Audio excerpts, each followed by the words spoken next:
Hello there. Today, I come to you yet again with a theory! Okay, I'm just gonna say out front, the Sarlacc from Star Wars is totally an Audrey too. What? Don't believe me? Well, what is this? Sand!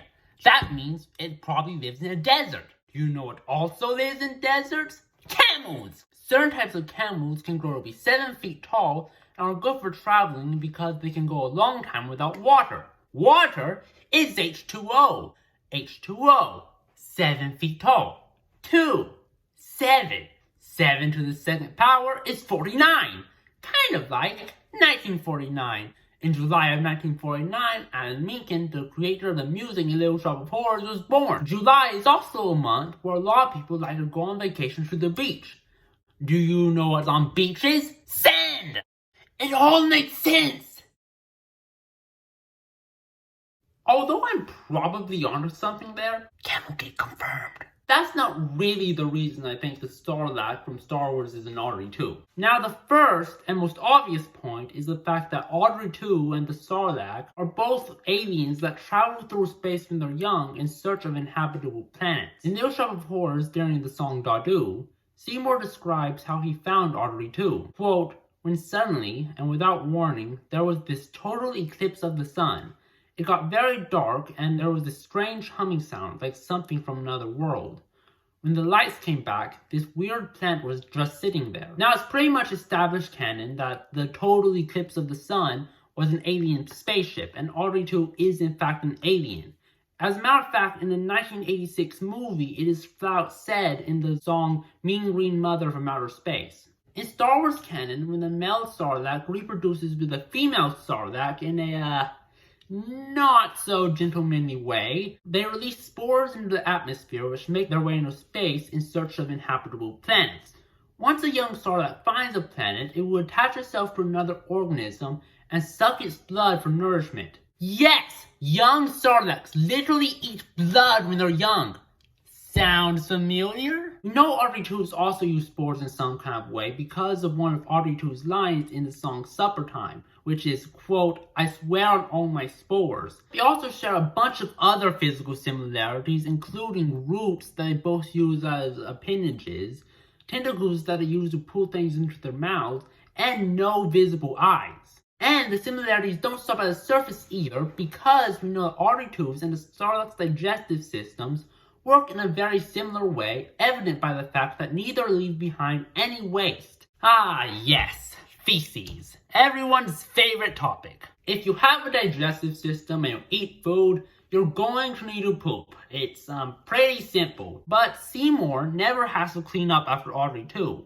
And after researching its anatomy extensively online, I realized that the Sarlacc doesn't appear to have a, back door, which kind of seems to imply that they digest and absorb everything they eat.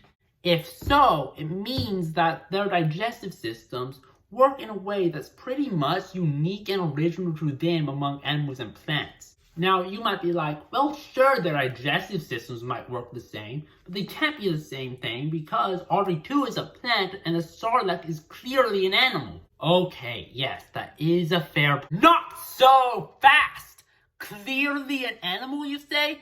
My dear friends, the Sarlacc is just as much a plant as Audrey 2 will ever be. Here's a quote from Wikipedia.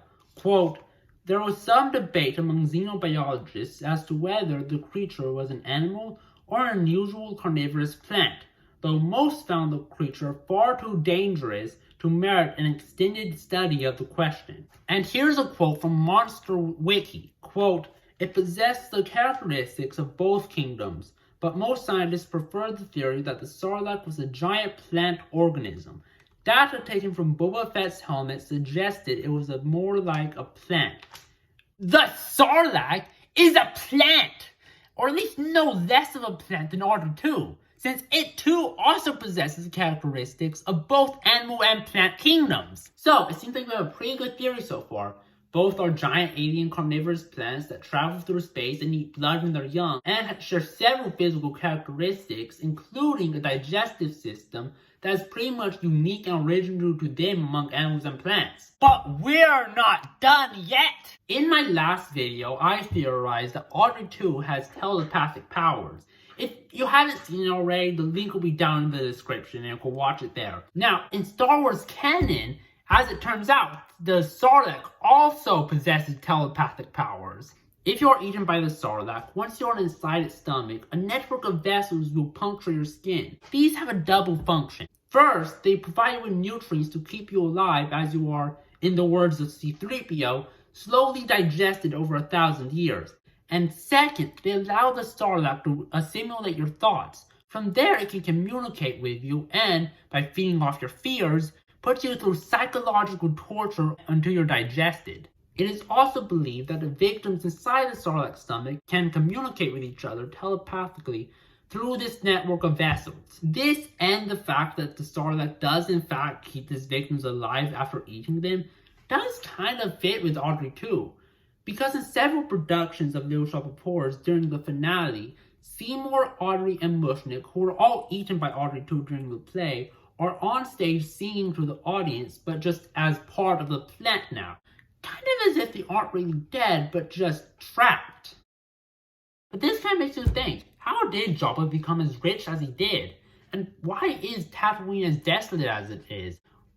What if it isn't naturally that way, but instead it became that way after being devastated by a race of alien plants? All because one particular young Hutt refused to heed the warning of Little Shop's finale.